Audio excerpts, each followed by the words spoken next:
Busog na kayo? Kami hindi pa. Hindi pa kumakain.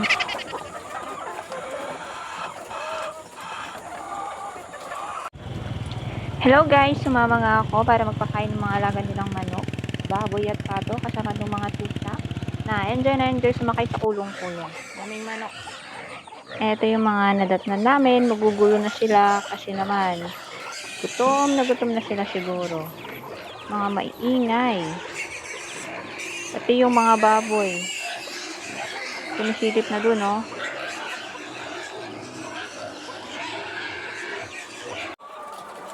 Pati na rin tong mga manok.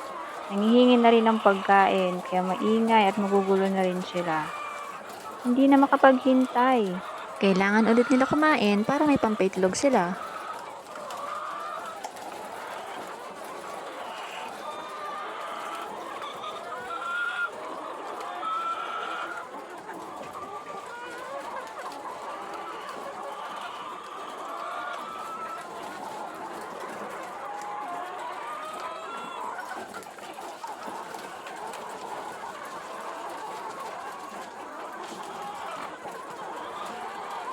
At dahil mainit ngayon, nag-wet feeding sila sa umaga. Binabasa nila yung feeds na kinakain nila para makain nila ng maayos. At dahil nakakain sila ng marami, makakapangitlog sila ng maayos. Kung napapansin nyo, wala pa silang mga itlog. Yan o, isa lang. May nag-iisang itlog. Kasi sa oras na to is around 7:30 or 8. Mamayang mga 9 to 10, 11 daw silang magsisimula na mangitlog. Kakain daw muna sila bago mangitlog. Para may ambag naman. Kunwari, chin-check natin yung mga drinker ng mga manok. Chin-check natin kung may mga lumalabas na tubig. Para kung wala, pwede natin ayusin.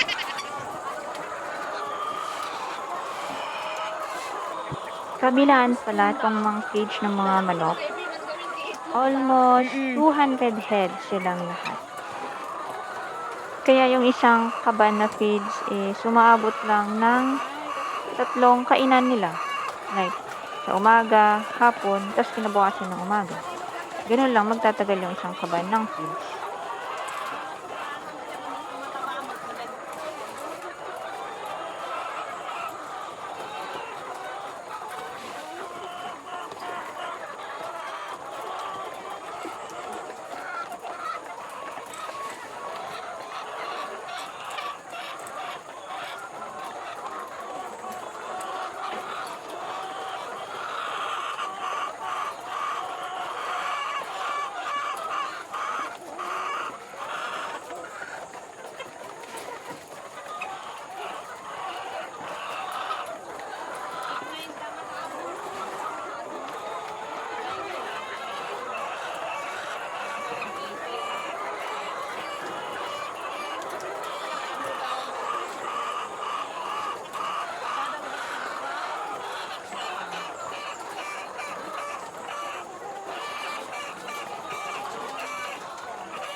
Ang tatalino din ng mga manok na to, alam nila kung saan umino.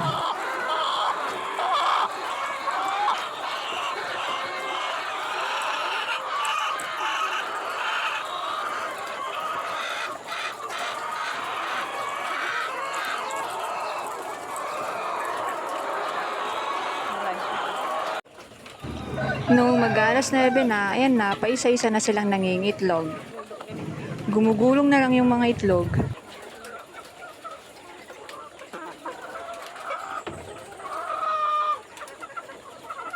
They keep quiet.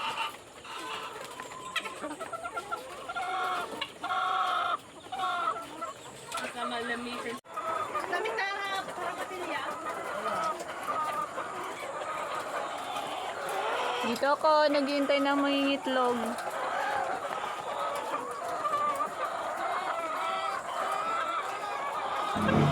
May nakita akong parang mangingitlog na, so inabangan ko talaga.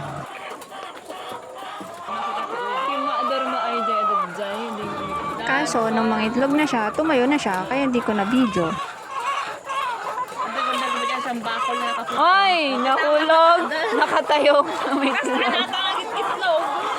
Nakatayong umiitlog, tapos gugulong. Ay, nako. Nagdadag ko bit na gopi open do ubo na. Gulong mo rin. Buti hindi nabasa.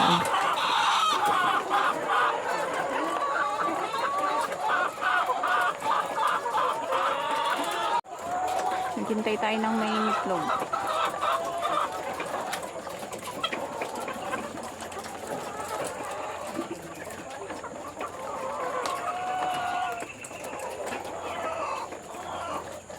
Tapos na silang kumain, kaya tahimik sila. After ng matagal na paghihintay, ayan, may nakita na akong mukhang malapit ng mangitlog. So, inabangan ko talaga siya. Abangan natin, walang kukurap.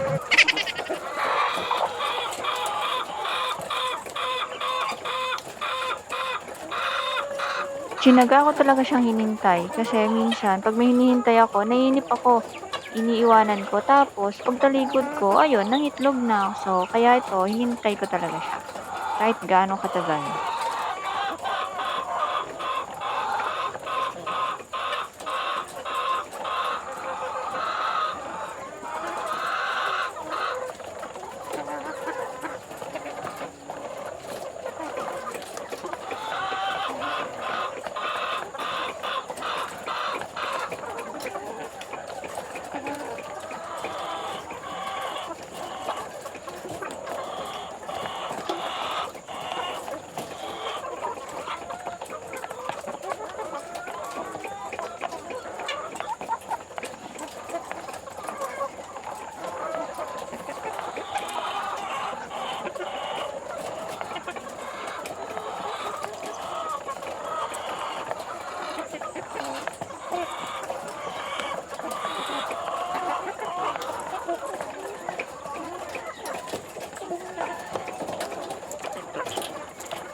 Tapos na tayo sa mga RTL. So, dito naman tayo sa mga pagkain ng mga native na manok at mga pato. Mag-chop-chop muna ng mga gulay. Yan ay pipino, tsaka ano ba yun? Repolyo. Yan, pagkain ng mga pato at manok. Kasi ang mahal ng feeds. Hindi ko na ang ibusunda mo lang kadi mapili.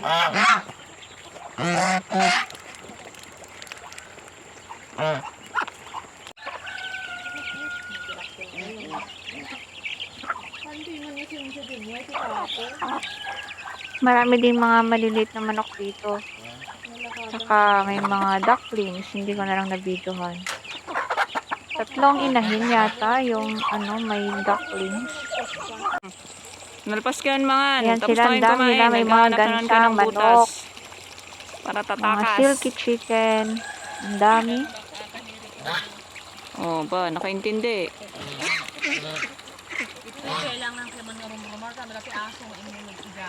Pag may nakatikim sa inyo na aso, nako. Babalik-balikan.